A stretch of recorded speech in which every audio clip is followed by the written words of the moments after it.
السلام علیکم ورحمۃ اللہ وبرکاتہ۔ الحمد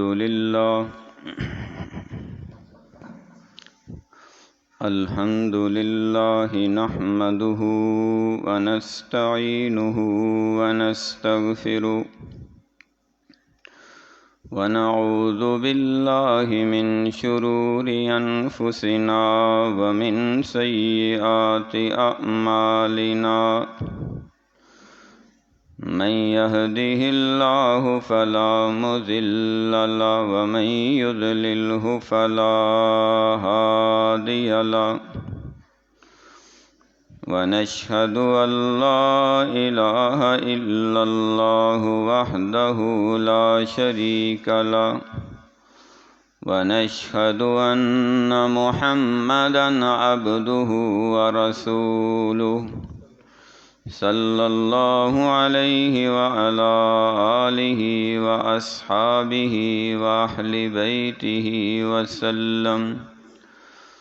اللهم صل على محمد وعلى آل محمد كما صليت على إبراهيم وعلى آل إبراهيم إنك حميد مجيد۔ اللهم بارك على محمد وعلى آل محمد كما باركت على إبراهيم وعلى آل إبراهيم إنك حميد مجيد۔ أرسله بالحق بشيرا ونذيرا بين يدي الساعة، سبحانك لا علم لنا إلا ما علمتنا إنك أنت العليم الحكيم۔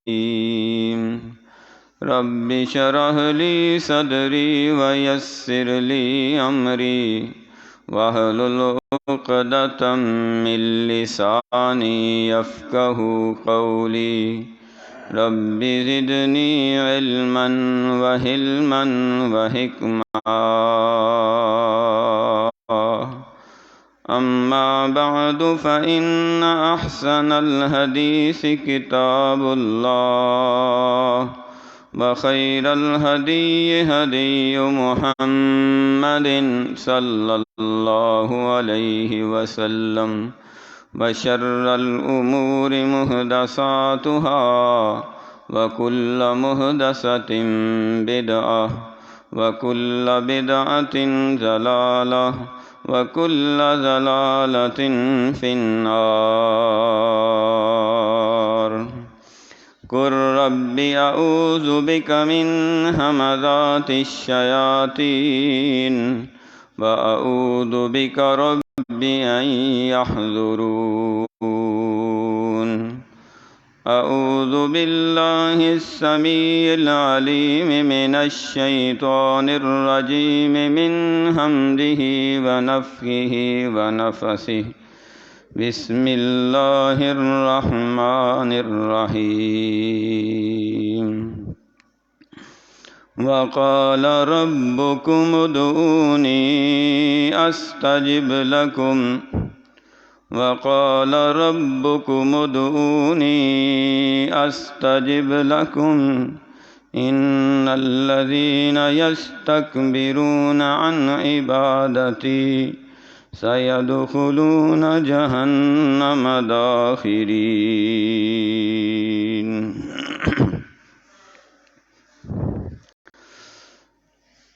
اللہ رب العزت کا فرمان عالی شان ہے، مجھ سے دعا کرو میں تمہاری دعا کو قبول کروں گا۔ جو لوگ میری عبادت سے منہ موڑ لیتے ہیں، تکبر کرتے ہیں، ان کو عن قریب ذلیل و رسوا کر کے جہنم میں داخل کیا جائے گا۔ یہ آیا مبارکہ قرآن مجید کے 24ویں پارے سورہ المومن کی آیت نمبر 60 ہے۔ اس مقام پہ اللہ رب العزت نے اپنی ذات سے وابستہ ایک بہت ہی اہم ترین عبادت کا حکم فرمایا ہے، کیونکہ اللہ تعالیٰ کی ذات سے وابستہ عبادات کے کئی انداز ہیں۔ کبھی قیام ہے، کبھی رکوع ہے، کبھی سجدہ ہے، کبھی تشہد ہے۔ اور اس مقام پہ اللہ تعالیٰ نے ایک ایسی عبادت کا ذکر کیا ہے جو التحیات للہ والصلوات للہ والطیبات للہ کے بہترین، دل نشین، دل بہار، خوبصورت پیرائے کے اندر قولی، فعلی، مالی، زبانی، بدنی، عملی اور اپنے سرمایے سے عبادت کر کے اللہ کو راضی کرنے کا جو ذریعہ ہے، ان میں ایک عبادت کا طریقہ ہے زبان سے اللہ کی عبادت کرنا۔ اور زبان سے اللہ تعالیٰ کی عبادت کے کئی انداز ہیں، اور اس میں ایک بہت بڑا طریقہ اور بہت ہی قبولیت والا عمل وہ ہے دعا۔ دعا کا معنی ہوتا ہے پکارنا، بلانا، طلب کرنا، عبادت کرنا، اپنی حاجات کو کسی اعلیٰ ہستی کے سامنے پیش کرنا۔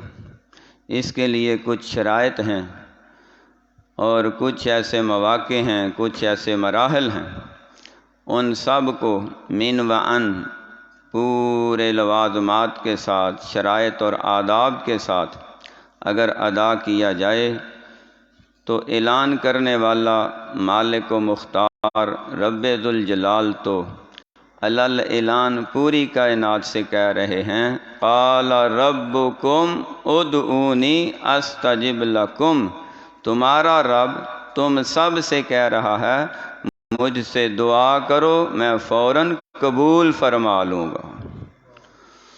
تو دعا کی قبولیت میں کوئی چیز رکاوٹ نہیں سوائے ہمارے اپنے اعمال کے۔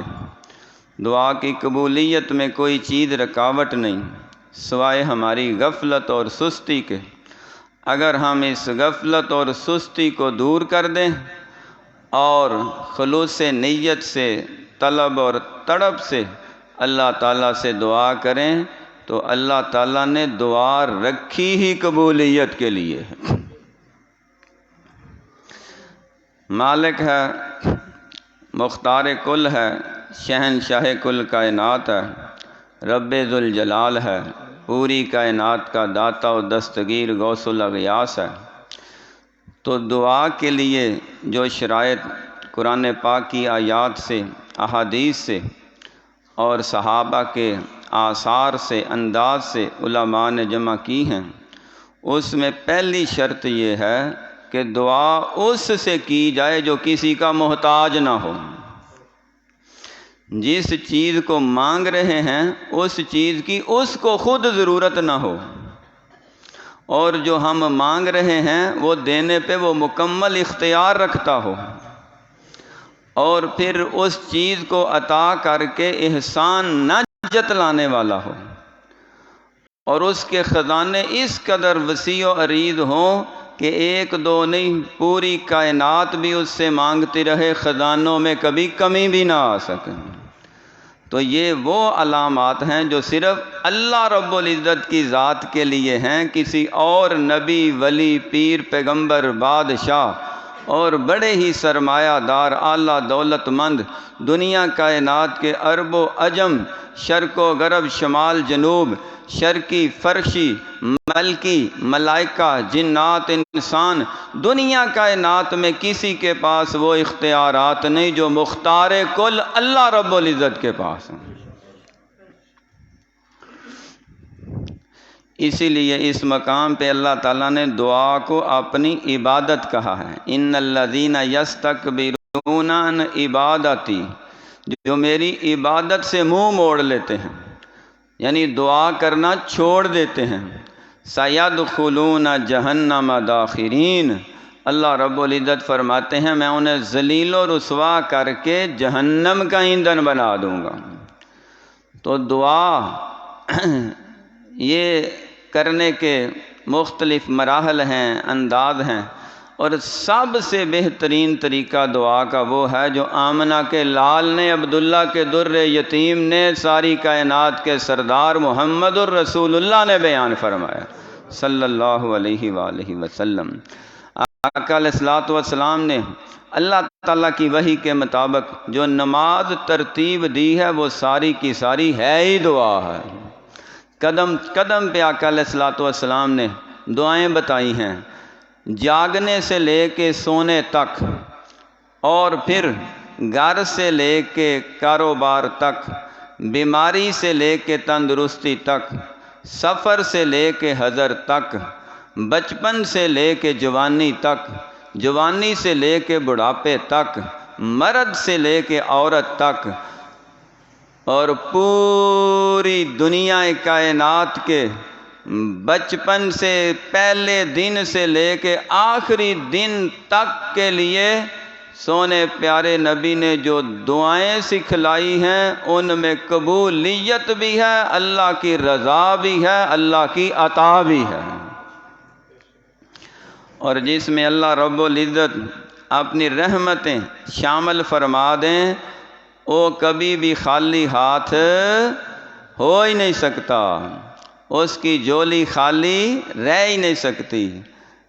وہ مالک کائنات، خالق کائنات، رب ذوالجلال پوری دنیا کائنات سے اعلان فرماتے ہیں۔ لوگوں نے سوال کیا جب نبی پاک صلی اللہ علیہ وآلہ وسلم نے اللہ رب العزت کا اس انداز سے تعارف کروایا، کیونکہ اللہ تعالیٰ کسی کو نظر تو آتے نہیں اور نہ یہ ممکن ہے، اور اللہ رب العزت کی بات نبی کے علاوہ کوئی سن نہیں سکتا، تو اب تو نبوت کا سلسلہ بھی ختم ہو چکا ہے، اب اللہ تعالیٰ کو دیکھنا بھی ممکن نہیں اور اللہ تعالیٰ کو سننا بھی ممکن نہیں، تو اللہ کی رضا، اللہ کی محبت کیسے حاصل ہوگی؟ اللہ تعالیٰ سے وابستہ جو اللہ کی نسبتیں ہیں ان سے محبت کرو، تمہیں اللہ کی محبت حاصل ہو جائے گی۔ اللہ کی نسبت کیا ہے؟ کتاب اللہ، وَنُنَزِّلُ مِنَ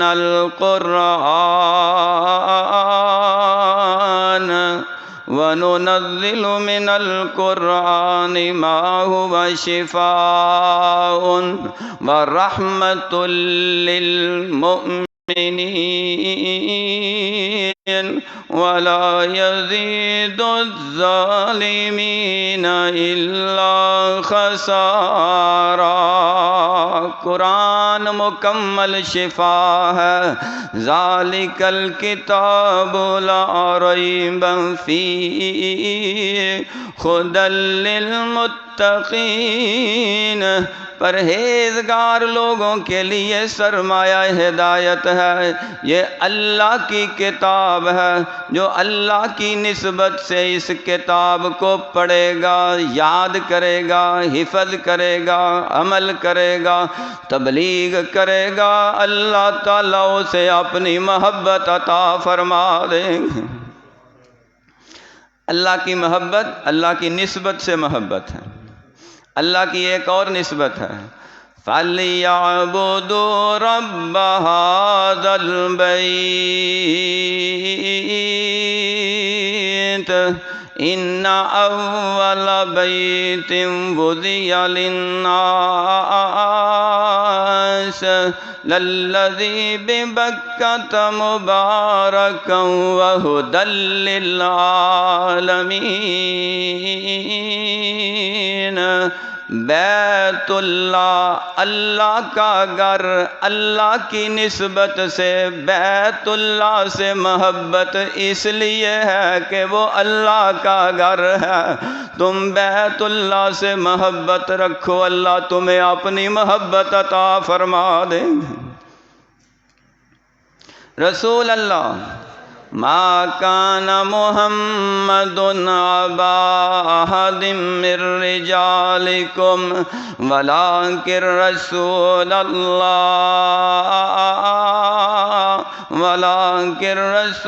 الله وخاتم النبيين وكان الله بكل شيء عليما۔ محمد رسول اللہ صلی اللہ علیہ وآلہ وسلم، محمد اللہ کے رسول ہیں، اللہ کی نسبت سے وہ نبی ہیں۔ محمد رسول اللہ صلی اللہ علیہ وسلم سے محبت، اللہ کی نسبت سے اللہ کی محبت حاصل ہو جاتی ہے۔ ایک اور نسبت ہے اللہ تعالیٰ کی طرف، الا ان اولیاء اللہ،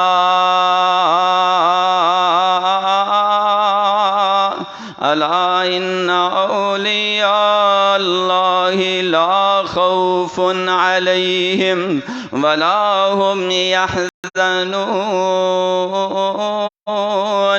اللہ کے نیک بندوں سے، اولیاء اللہ سے محبت، اللہ کی نسبت سے، ان سے محبت، ان سے چاہت، ان سے عقیدت، ان کی عزت، ان کا احترام، ان کی خدمت سے اللہ تمہیں اپنی محبت عطا فرما دیں گے۔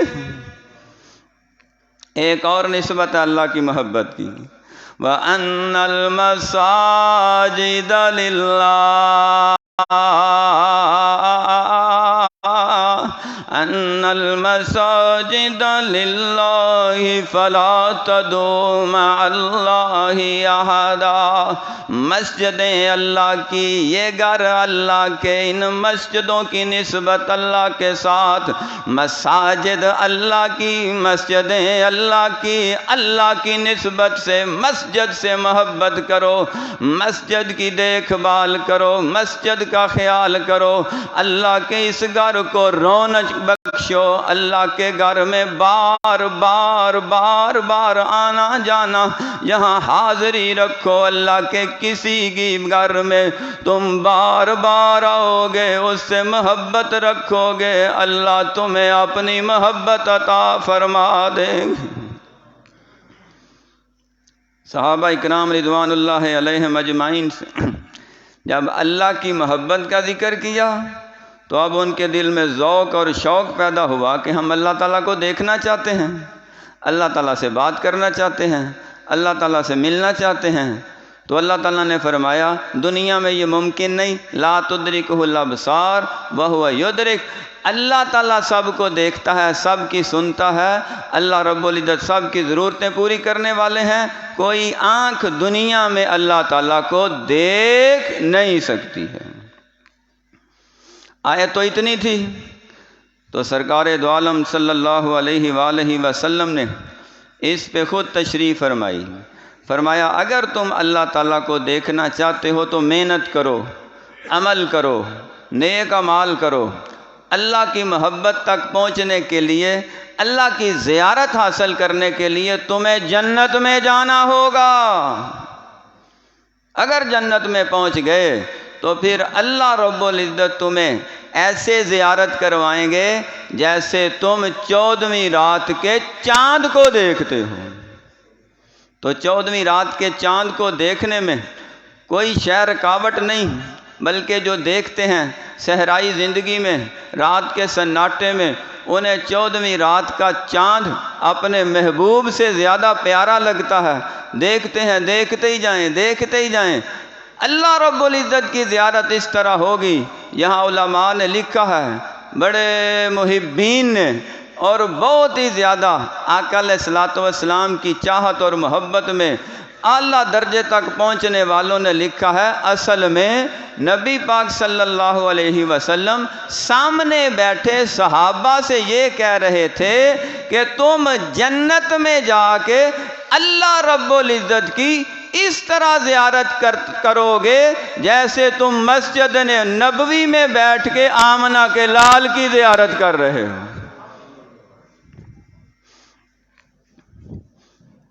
اللہ رب العزت نے ان کے اس مسئلے کو مزید حل کرنے کے لیے فرمایا کہ ہاں تم اللہ تعالیٰ سے طلب کرتے رہو تڑپ کے ساتھ، اللہ تعالیٰ تمہاری دعائیں قبول فرمائیں گے اور تمہیں وہ مقام عطا کریں گے، کیونکہ ہر چیز دنیا میں حاصل ہو نہیں سکتی۔ بڑے بڑے بادشاہ محروم رہ جاتے ہیں، بڑے بڑے مالدار محروم رہ جاتے ہیں، تو دنیا کی ساری نعمتیں سارے بندوں کو حاصل نہیں ہوتی، کسی کے لیے کوئی نعمت ہے، کسی کے لیے کوئی نعمت ہے، کسی کے لیے کوئی ہے۔ جس سے اللہ تعالیٰ نے وہ نعمتیں روکی ہوئی ہیں اس میں بھی اللہ کی حکمت ہے، اور جنت میں ہر نعمت ملے گی، ہر خواہش پوری ہوگی۔ وَلَكُمْ فِيهَا مَا تَشْتَهِي أَنفُسُكُمْ وَلَكُمْ فِيهَا مَا تَدَّعُونَ نُزُلًا مِّنْ غَفُورٍ رَّحِيمٍ۔ جنت میں رب تعالیٰ دسترخوان بچھا دیں گے، اعلیٰ قسم کے کھانے لگا دیں گے، بہترین قسم کے ماکولات مشروبات اور اعلیٰ قسم کی غذائیں وہاں ایسے چن چن کے سجا دیں گے۔ پھر حور و غلمان سے کہا جائے گا کہ یہ میرے مہمان ہیں، ان جنتی مہمانوں کی اتنی سیوا کرو، اتنی خدمت کرو، اتنا انہیں کھلاؤ پلاؤ کہ روزے رکھنے کی جو دنیا میں مشقتیں تھیں ساری بھول جائیں اور انہیں جنت کی نعمتیں دنیا کائنات کے سارے غم سے آزاد کر کے رب تعالیٰ کی رضا عطا فرما دے گا۔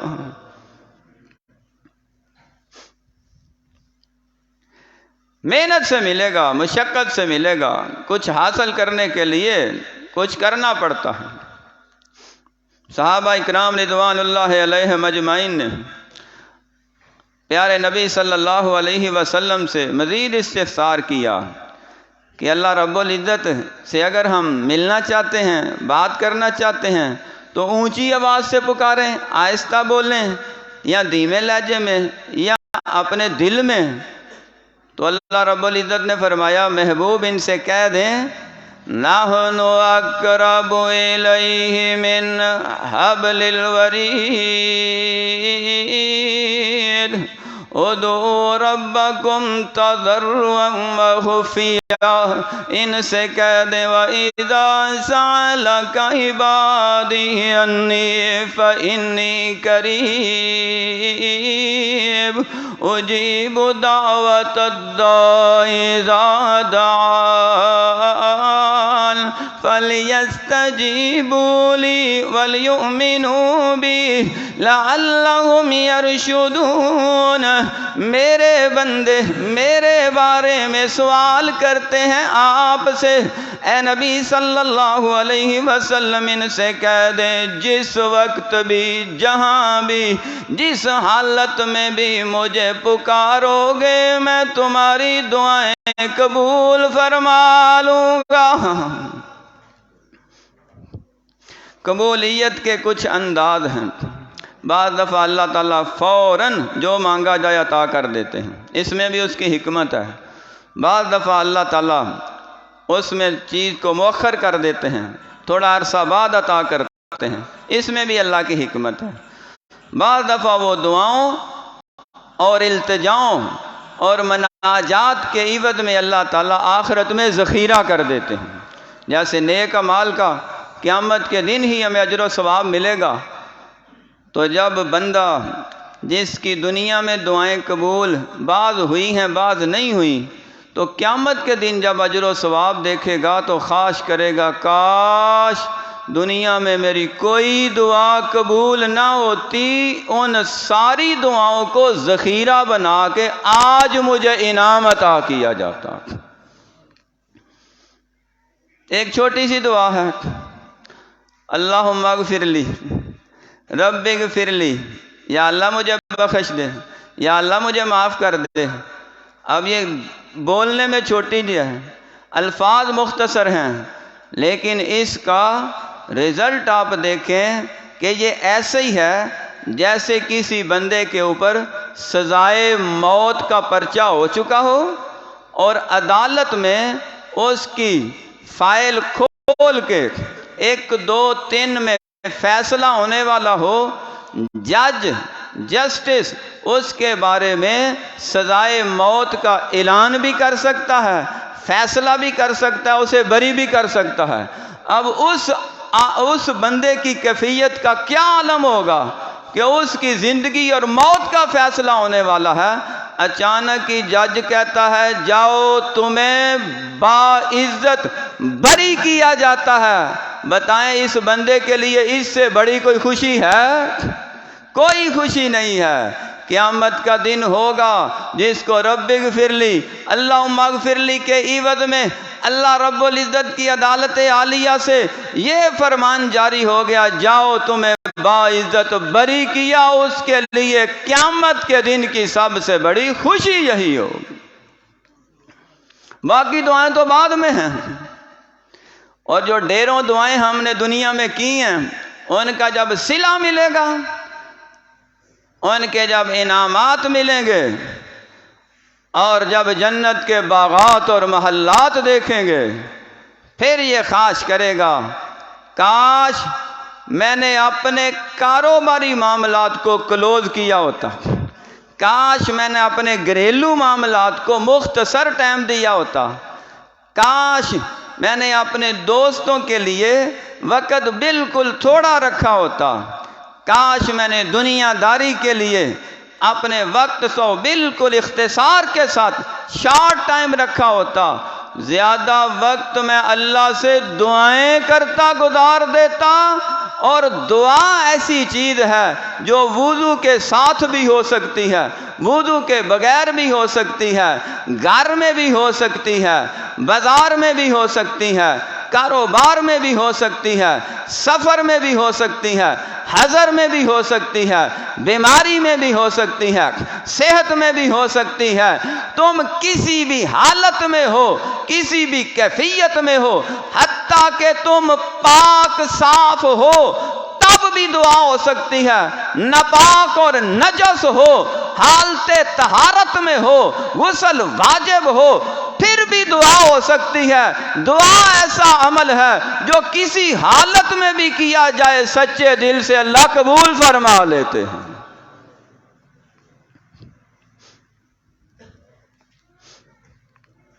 قال ربكم ادعوني استجب لكم نحن اقرب الیہ من حبل الورید، ہم تمہاری شارگ سے بھی قریب ہیں، انہ علیم بذات الصدور، جو سینوں کے راز جانتا ہے وہ زبان سے ادا کیے الفاظ کو کیسے نہیں جان سکتا؟ وہ تو بڑی جلدی قبول کرے گا۔ اللہ رب العزت نے سب سے زیادہ اپنی مخلوقات میں سے جن کو باوقار، باعزت اور انعام یافتہ اور منعم علیہ اور سب سے برگزیدہ مقدس ہستیاں بنایا ہے وہ اللہ کے انبیاء ہیں۔ اور انبیاء کے جو واقعات تورات میں لکھے ہیں، انجیل میں لکھے ہیں، زبور میں لکھے ہیں، قرآن پاک میں لکھے ہیں، وہ 4 بڑی آسمانی کتابیں اور صحائف ابراہیم، صحائف موسیٰ کے اندر سارے نبیوں نے خوشی کے عالم میں بھی، پریشانی کے عالم میں بھی اور بڑے بڑے جنگی معاملات میں بھی اگر دعا کی ہے تو صرف رب تعالیٰ سے کی ہے، بغیر کسی واسطے وسیلے سے ڈائریکٹ کی ہے، اللہ نے ان کی دعا قبول بھی فرمائی ہے، آنے والی نسلوں کے لیے اسے اسوہ حسنہ بھی بنا دیا۔ بابا جی آدم، اماں جی حوا زمین پہ آئے، اللہ تعالیٰ ناراض تھے، بھول ہو گئی، انبیاء سے نافرمانی تو ممکن نہیں کیونکہ وہ معصوم عن الخطا ہوتے ہیں، انسان ہونے کے ناطے بھول جاتے ہیں کہ اللہ تعالیٰ نے کوئی حکم کہا تھا، بھول گئے، بعد میں یاد آیا تو فوراً اللہ کی بارگاہ میں التجا کی، اور جب اللہ تعالیٰ کی طرف سے معافی مل گئی تو اب دوبارہ دنیا میں آ کے بابا جی آدم نے، اماں جی حوا نے علیہم الصلاۃ والسلام 1000 سال سے زیادہ عمر پائی ہے، اس کے بعد ان سے کبھی بھول نہیں ہوئی، کیوں؟ اب وہ چکنے ہو چکے تھے، اب وہ ہوشیار تھے کہ جو دشمن نے پہلے دھوکہ دیا ہے اب اس دشمن سے دوبارہ ڈنگ نہیں کھانا، پہلے غفلت میں تھے، سستی میں تھے، اللہ رب العزت نے ان کی التجا اور دعا کا تذکرہ ہر آسمانی کتاب میں کیا، لوگوں نے مشہور کیا ہوا ہے، من گڑت روایت کہ آدم علیہ الصلوۃ والسلام کی دعا قبول نہیں ہوتی تھی تو انہوں نے عرش معلیٰ پہ دیکھا لا الہ الا اللہ محمد الرسول اللہ صلی اللہ علیہ وآلہ وسلم، تو اللہ تعالیٰ نے آدم علیہ الصلوۃ والسلام کو جب یہ دکھایا تو انہوں نے محمد رسول اللہ صلی اللہ علیہ وسلم کے واسطے وسیلے سے دعا کی تو اللہ نے قبول فرما لی۔ یہ من گھڑت بات ہے، اللہ پہ بھی الزام ہے، آمنہ کے لال پہ بھی الزام ہے، آدم علیہ السلام پہ بھی الزام ہے۔ قرآن کے مقابلے میں جھوٹی روایتیں حکایتیں جو جان بوجھ کر بیان کرتا ہے اس کے لیے بہت سخت وعید ہے حدیث میں کہ جو من کذب علی متعمدا فلیتبوأ مقعدہ من النار، جو جان بوجھ کر نبی علیہ السلام کے ذمہ جھوٹی حدیثیں لگائے وہ سمجھ لے جہنم میں جا رہا ہے۔ لوگوں کو اویئرنیس کون دیتے ہیں؟ یہ علماء ہی دینی معاملات میں، تو اگر وہ جھوٹی باتیں عوام تک پہنچائیں گے تو انہیں جہنم میں آگ کی لگام پہنائی جائے گی، یہ بھی حدیث ہے۔ تو ہمیشہ ممبر رسول پہ رسول اللہ کی بات کرنی چاہیے اور مصلی رسول کے رسول اللہ والا عمل ہونا چاہیے، اور قرآن اور حدیث کا ذمہ لینے والوں کو یہ حق بنتا ہے، فرض اور واجب ہے کہ کبھی اپنی طرف سے یا اماموں اور پیروں اور مرشدوں کی طرف سے کوئی ایسی بات نہ کریں جو قرآن کے خلاف ہو، محمد کے صحیح فرمان کے خلاف ہو صلی اللہ علیہ وآلہ وسلم۔ تو ضعیف روایتیں بیان کرنے کی بجائے قرآن کی آیتیں بیان کرو۔ قرآن پاک میں لکھا ہے قال ربنا ظلمنا انفسنا وان لم تغفر لنا وترحمنا لنكونن من الخاسرین۔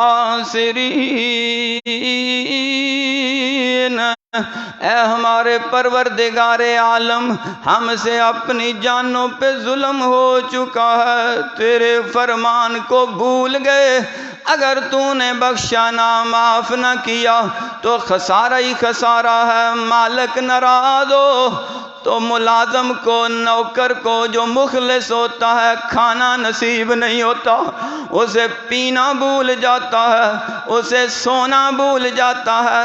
فرما بردار اولاد ہو، ماں باپ ناراض ہو، ان کو ہی چین نہیں آتا جب تک ماں باپ کو راضی نہ کر لے۔ مخلصہ مومنہ فرما بردار تابعدار بیوی ہو، اس کا خاوند کسی وجہ سے ناراض ہو جائے، اسے اس وقت تک چین نہیں آتا جب تک اس کا مخلص اور ہمدرد خاوند راضی نہ ہو جائے۔ اور جو مومن اللہ رب العزت کی محبت میں فنا فی اللہ ہو چکے ہو، انہیں اس وقت تک چین نہیں آتا جب تک رب تعالیٰ راضی نامے کا ان کے دل میں ایمان پیدا نہ کر دے۔ آدم علیہ السلام، اماں جی حوا، تفاسیر میں لکھا ہے 1-2 سال نہیں، کئی سال تک، بلکہ بعد نے لکھا ہے کئی 100 سال تک دعا کرتے رہے ہیں۔ ہم 2-4 دن 2-4 منٹ دعا کر کے اک جاتے ہیں، تھک جاتے ہیں، رج جاتے ہیں۔ وہ کہتا ہے قبول تو ہوندی نہیں پئی، پتہ نہیں کنہ دی قبول ہوندی ہے، چھڈو پراں، چلو کسے مندر چلنے ہیں، کسے مدار تے چلنے ہیں، کسے دربار تے چلنے ہیں، کسے باویراں کول چلنے ہیں۔ اونا دی نہیں جے جناب موڑدا، ساڑی تے رب سندا نہیں، اونا دی موڑدا۔ یہ شیطان کا بہت بڑا دھوکہ ہے۔ شیطان یہی چاہتا ہے کہ تمہارے ذہن کو معوف کر کے، تمہارے ذہن کو کنفیوز کر کے، اللہ رب العزت کے ہدایت والے رستے سے ہٹا کے غیر اللہ کی طرف لے جائے۔ غیر اللہ کی طرف گئے نہیں، تباہ ہوئے نہیں، پہلے عمل بھی ضائع ہو جائیں گے۔ جس نبی کا ہم کلمہ پڑھتے ہیں، آقا علیہ السلام نے فرمایا دعا کرو یقین کے ساتھ کرو، اور مت دیکھو کہ اب قبول نہیں ہو رہی، ہوگی قبول۔ مانگتے جاؤ، مانگتے جاؤ، دروازے پہ دستک دیتے جاؤ، دیتے جاؤ، کبھی نہ کبھی گھر کا مالک در کھول ہی دے گا۔ اور اللہ تعالیٰ جب کسی کو عطا کرتے ہیں تو مثال بنی ہے کہ اللہ چھپڑ پھاڑ کے دیتے ہیں۔ چھپر تو معمولی شے ہے، اللہ آسمان پھاڑ کے دے دیتے ہیں، 7 آسمان چیر کے دعا عرش تک پہنچ جاتی ہے۔ لوگ سمجھتے ہیں کہ یہ ہم محنت کرتے ہیں، ہماری مشقت ہے، ہماری جناب بڑی ہوشیاری ہے، کاریگری ہے کہ گاہک کو ایسے پھنسا لیتے ہیں جانے نہیں دیتے، اور اس سے بہترین قسم کی پرافٹ لیتے ہیں۔ یاد رکھیں، جس بندے نے دکان سجائی ہے، مال بنایا ہے، گاہک کے انتظار میں ہے، وہ اللہ تعالیٰ سے رابطہ کرے، گاہکوں کے دل میں اللہ بات ڈالے گا فلاں دکان پہ چلے جاؤ۔ کون ان کو لے کے آتا ہے؟ اللہ رب العزت دل میں بات ڈالتے ہیں۔ جب اللہ تعالیٰ سے رابطہ مضبوط ہوگا تو اللہ تعالیٰ کبھی بھی تمہارے گھر میں غربت نہیں آنے دیں گے، مفلسی نہیں آنے دیں گے، اور تمہارے گھر میں افراتفری نہیں ہوگی۔ ہر وقت گھریلو لڑائیاں، نچاکیاں، جو یہ مہنگائی کی وجہ سے، اخراجات کی وجہ سے، اور ہمارے جیسے متوسط طبقے کے اندر یہ کاروبار کے نہ ہونے کی وجہ سے، ملکی مالی حالات کی وجہ سے یہ بہت زیادہ جو جھگڑے ہو رہے ہیں، یہ حالات تو اپنی جگہ ہیں، ہمارے اندر کے حالات ٹھیک نہیں۔ اللہ سے رابطہ ہو، مالک الملک اس وقت بھی عطا کریں گے جب ساری کائنات کے کاروبار بند ہو، اللہ تمہیں گھر بیٹھے رزق عطا فرما دیتے ہیں۔ کرونا پھیلا تھا، پوری دنیا جام ہو گئی، ہر گھر میں رزق پہنچ رہا تھا، ہر بندہ کھا کے سو رہا ہے، تھوڑا یا زیادہ ہر کسی کو مل رہا ہے۔ اور کئی ایسے ہیں وہ حلال ذرائع سے یا حرام ذرائع سے، یہ بندے کی اپنی کیپیسٹی پہ ہے، اپنی ہمت اور طاقت پہ ہے کہ وہ حلال ذرائع استعمال کرتا ہے یا حرام استعمال کرتا ہے۔ اللہ تعالیٰ اس کی تگ و دو کے مطابق اس کو دے دیتے ہیں۔ ان دنوں بھی جب سب کے کاروبار ٹھپ تھے، کئی لوگوں کو اللہ نے مالا مال کر کے لاکھ پتی نہیں کروڑ پتی بنا دیا۔ کون عطا کرتا ہے؟ مال دینے والا بھی اللہ ہے، لال دینے والا بھی اللہ ہے، اولاد دینے والا بھی اللہ ہے، رزق دینے والا بھی اللہ ہے، کاروبار چلانے والا بھی اللہ ہے، صحت دینے والا بھی اللہ ہے، بیماریوں سے شفا دینے والا بھی اللہ ہے، تمہیں اب رحمتوں کے جرمٹ میں لے کے سارے گناہوں پہ معافی کا قلم پھیر کے جنت کا حقدار بنا دینے والا بھی اللہ رب العزت ہے۔ اللہ کے در پہ رہو، اللہ کے در کے منگتے اور فقیر رہو، اللہ کے در کے محتاج رہو۔ یہی تو انبیاء نے سبق دیا، قدم قدم پہ انبیاء کی دعائیں ہیں۔ ربی انی مغلوب فانتصر، کوئی نبی یہ پکار رہا ہے یا اللہ میرے ہاتھ خالی ہیں، میں بے بس لاچار ہو چکا ہوں، مغلوب شکست خوردہ ہوں، تو مجھے طاقت اور فتح عطا فرما۔ کوئی نبی کہہ رہا ہے ربی انی لما انزلت الی من خیر فقیر، لاجپال ذات اللہ کی ہے، غریب نواز امیر نواز اللہ تعالیٰ ہے، کل کائنات کا شہنشاہ اللہ تعالیٰ ہے۔ ربی انی لما انزلت الی من خیر فقیر، یا رب تعالیٰ تیرا نبی موسیٰ کہہ رہا ہے میں فقیر ہوں، داتا عرش والا ہے۔ عطا کرنے والا کون ہے؟ اللہ تعالیٰ۔ اور پھر ساری کائنات سے کہا یا ایھا الناس انتم الفقراء الی اللہ واللہ ھو الغنی الحمید، تم سب اللہ کے در کے منگتے ہو، فقیر ہو، جس کو بھی عطا ہوا ہے اللہ تعالیٰ کے در سے عطا ہوا۔ انبیاء نے اللہ تعالیٰ کا گھر، اللہ کا در، اللہ کا راستہ سکھایا ہے۔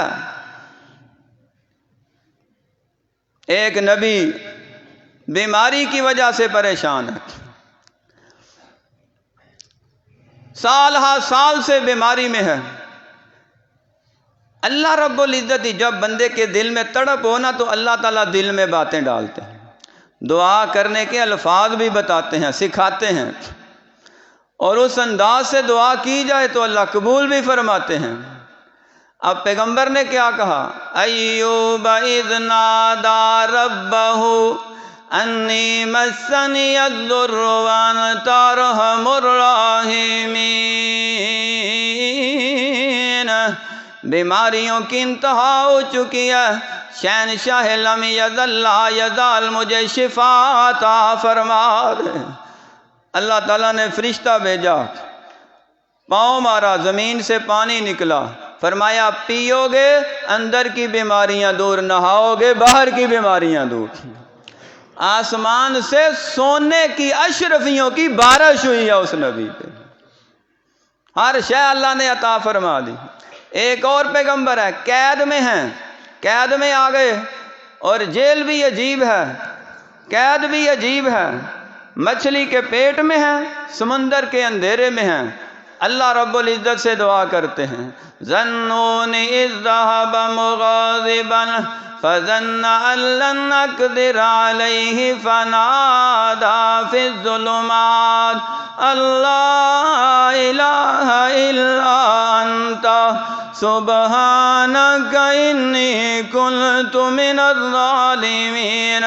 اللہ تعالیٰ کو پکارا، دریاؤں سمندروں کی گہرائی اندھیروں میں پکارا، اللہ نے نہ صرف قبول فرما کے جان بخشی ہے بلکہ 1,00,000 سے زیادہ ایک دن میں کلمہ پڑھا کے سارے انسانوں کو ان کا امتی بنا دیا۔ دعا بہت بڑا ہتھیار ہے۔ نبی پاک صلی اللہ علیہ وآلہ وسلم نے فرمایا، آقا علیہ الصلوۃ والسلام کی دعاؤں سے تو حدیثوں کی کتابیں بھری پڑی ہیں۔ فرمایا جہاں تمہارے سارے ہتھیار جواب دے جائیں وہاں کوئی ہتھیار کام کرتا ہے تو دعا کا ہتھیار کام کرتا ہے۔ سرکار دو عالم صلی اللہ علیہ وسلم جب بھی اللہ تعالیٰ کو پکارتے آج دن کے ساری سے آنسوؤں کی لڑی لگ جاتی، موتی پروتے اور ہاتھوں کو اٹھا کے دعا کرتے۔ ایک صحابی نے جمعے کے دوران کہا یا رسول اللہ صلی اللہ علیہ وسلم دعا کریں، آقا علیہ السلام نے خطبہ روک دیا، ہاتھ اٹھا کے دعا کرنے لگ گئے۔ اللہ نے فوراً قبول فرما لی۔ تو دعا کا طریقہ بھی بیان کیا ہے، ہاتھ اٹھانے سے اللہ تعالیٰ قبول فرماتے ہیں۔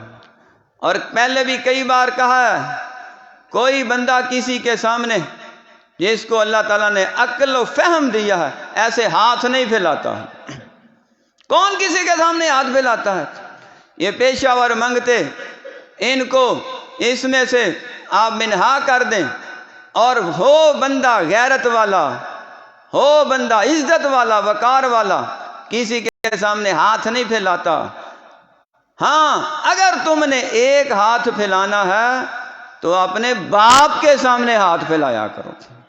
جب بھی باپ سے ماں سے مانگنا ہے نا تو ہاتھ ایک ہاتھ پھیلا کے، ابو جی یہ چیز دے دیں، امی جان یہ چیز دے دیں۔ اس میں محبت ہے، اس میں چاہت ہے، اس میں اپنائیت ہے، اور جب اس طرح انداز سے مانگو گے وہ کبھی بھی انکار نہیں کریں گے۔ جائز سوال ہونا چاہیے، اور جب اللہ رب العزت سے مانگو تو دونوں ہاتھ اٹھا لو۔ حدیث ہے نبی پاک صلی اللہ علیہ وسلم کی، فرمایا جو دونوں ہاتھ اللہ کے سامنے اٹھا کے اللہ تعالیٰ کا اسماء الحسنہ کا، اللہ کی صفات کا واسطہ وسیلہ دے کے اللہ سے دعا کرتا ہے، اللہ کی رحمت گوارا ہی نہیں کرتی کہ اسے خالی ہاتھ لوٹا دیں۔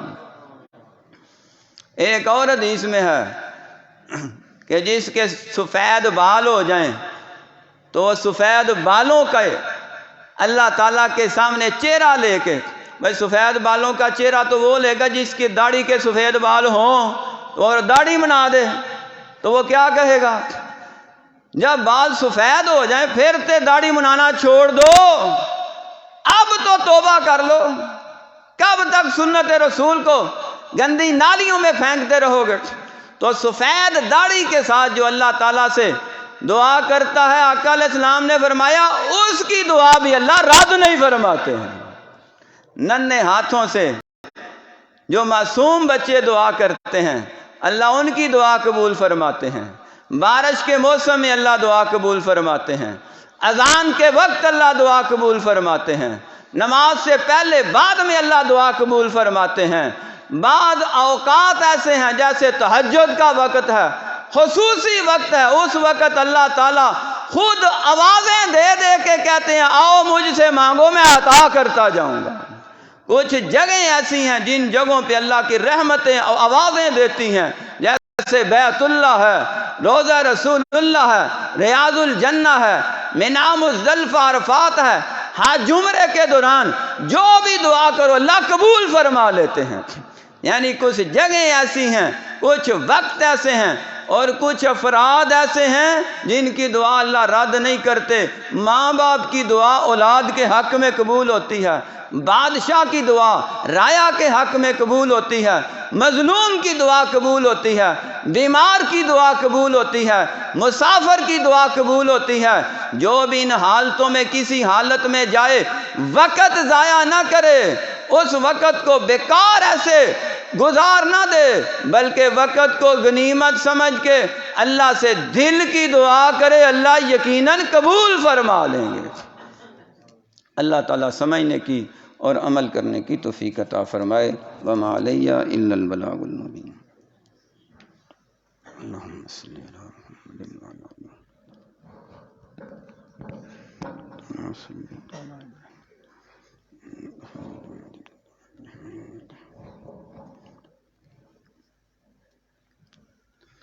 انک حمید مجید۔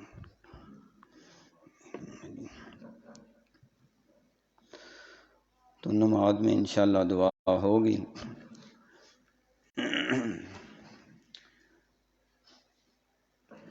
ایک ساتھیوں کے لیے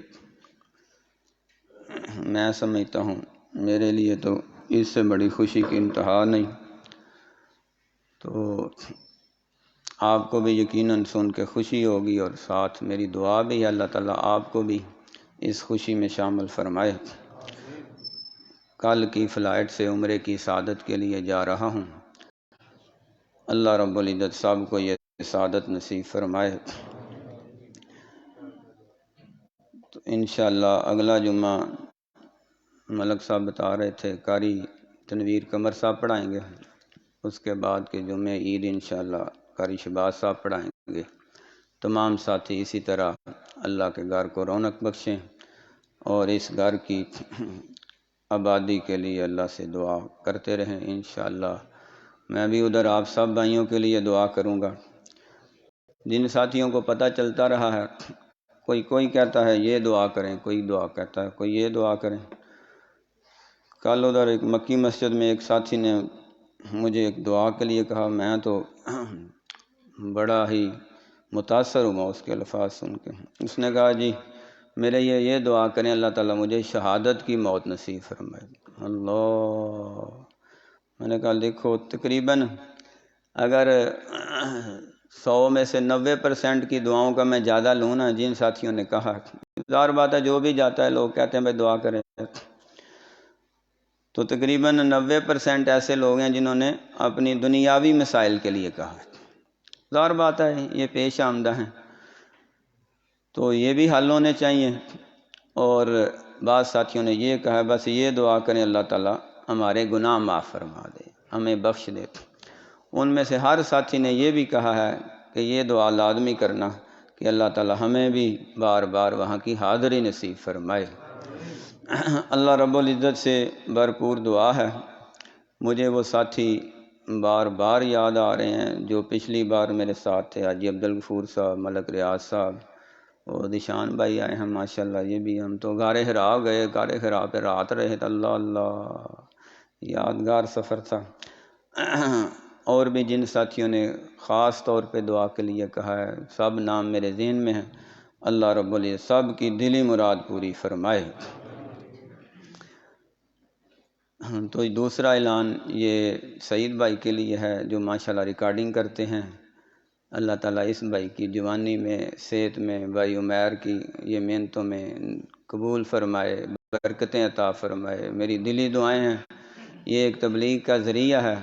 یہ جتنی بھی ریکارڈنگ ترجمہ کلاس کی ہے، جمعے کی ہے، جہاں جہاں تک پہنچتی ہے لوگ سنتے ہیں، عمل کرتے ہیں، ان کا برابر ثواب انشاءاللہ ان کو مل رہا ہے۔